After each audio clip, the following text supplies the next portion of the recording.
नमस्कार, आप live cities देख रहे हैं। मैं हूं जय शुक्ला।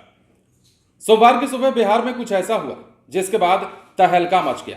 एक तरफ पूरे बिहार में छठ महापर्व के चौथे दिन उदीयमान भगवान भास्कर को अर्घ दिया जा रहा था। अर्घ संपन्न हुआ, सभी लोग प्रसाद वितरण और ग्रहण करने में लग गए। तो वहीं दूसरी तरफ बिहार के लखीसराय में एक ही परिवार के कई लोगों को गोलियों से भून दिया गया।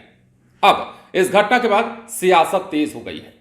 कल हमने आपको खबर बताई थी कि किस प्रकार यह मामला प्रेम प्रसंग का बताया गया और यह कहा जा रहा है कि इसी मामले को लेकर के एक सनकी आशिक जिसका नाम आशीष चौधरी है, उसने प्रेमिका और प्रेमिका के घर वालों को गोलियों से भून डाला, जिसमें 2 की मौत हो गई। और कहीं कहीं तो यह भी खबर निकलकर सामने आ रही है कि युवती भी दम तोड़ चुकी है, लेकिन चूंकि इसकी आधिकारिक पुष्टि नहीं हुई है इसलिए हम भी इस पर मुहर नहीं लगाएंगे। अब इस पर सियासत इसलिए हो रही है क्योंकि लखीसराय बीजेपी ने पुलिस पर आरोप लगाया है और कहा है कि पुलिस की लापरवाही के कारण ही ये सब कुछ हुआ है। इतना ही नहीं, यह भी आरोप पुलिस पर स्थानीय बीजेपी नेता लगा रहे हैं कि पुलिस आवेदन नहीं दिए जाने की बात कह करके लोगों को बरगला रही है। और इतना ही नहीं, लखीसराय बंद का आह्वान भी किया गया है और इस बंद में शामिल होने के लिए बीजेपी के तमाम नेता कार्यकर्ता जो हैं मोर्चा खोले हुए हैं सरकार पर हमला बोलने के लिए। बिहार बीजेपी के बड़े बड़े नेता लखीसराय जाने वाले हैं, जो खबर निकलकर सामने आ रही है और जो स्थानीय बीजेपी नेताओं के हवाले से खबर निकलकर सामने आ रही है इसी मुद्दे को लेकर, चाहे विजय सिन्हा हो, चाहे सम्राट चौधरी हो, चाहे अश्विनी चौबे हो या फिर वहां के जिला अध्यक्ष बीजेपी के हो, ये तमाम लोग वहां मौजूद रहेंगे और सरकार पर हमला बोलेंगे बिहार में अपराध को लेकर के।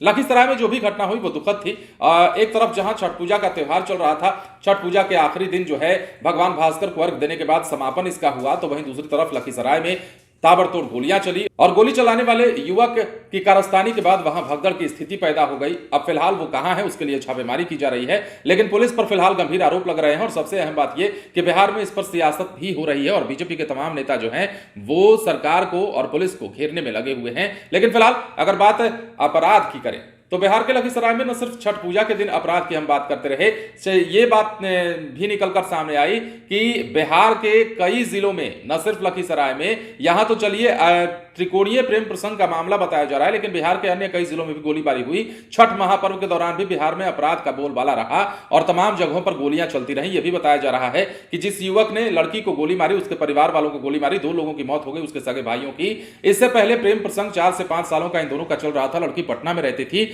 और शादी भी हो चुकी थी, जो खबर निकलकर सामने आई है। लेकिन उसके बाद इस लड़की का मन बदला। जो देखिए, जो मीडिया रिपोर्ट्स में खबरें चल रही हैं हम उसके आधार पर ये तमाम चीजें बता रहे हैं। लड़की का मन बदला, लड़की ने इससे किनारा किया और इसी के खुन्नस में जो है आशीष चौधरी नाम का ये लड़का जो है जाकर गोली बरसा देता है। शादी का फिर से दबाव बना रहा था इस लड़की पर और उसके परिवार पर। अब ऐसे में इस मामले को लेकर सियासत तेज हो रही है। तमाम बीजेपी के नेता जो है वो सरकार पर हमला बोलने के लिए तैयार है। लखीसराय जो है उबल रहा है और इसी को लेकर सियासत भी हो रही है। देखते हैं इस मामले में पुलिस की कार्यशैली क्या रहती है, पुलिस का एक्शन प्लान क्या है और पुलिस कब तक आरोपी और या फिर यूं कहें कि आरोपी के साथ शामिल चंद लोग और भी हो सकते हैं जिनकी गिरफ्तारी पुलिस कर पाती है। ये तमाम चीजें देखने वाली बात होगी। फिलहाल बीजेपी ने मोर्चा खोलने का ऐलान कर दिया है। बने रहे लाइव सिटीज के साथ।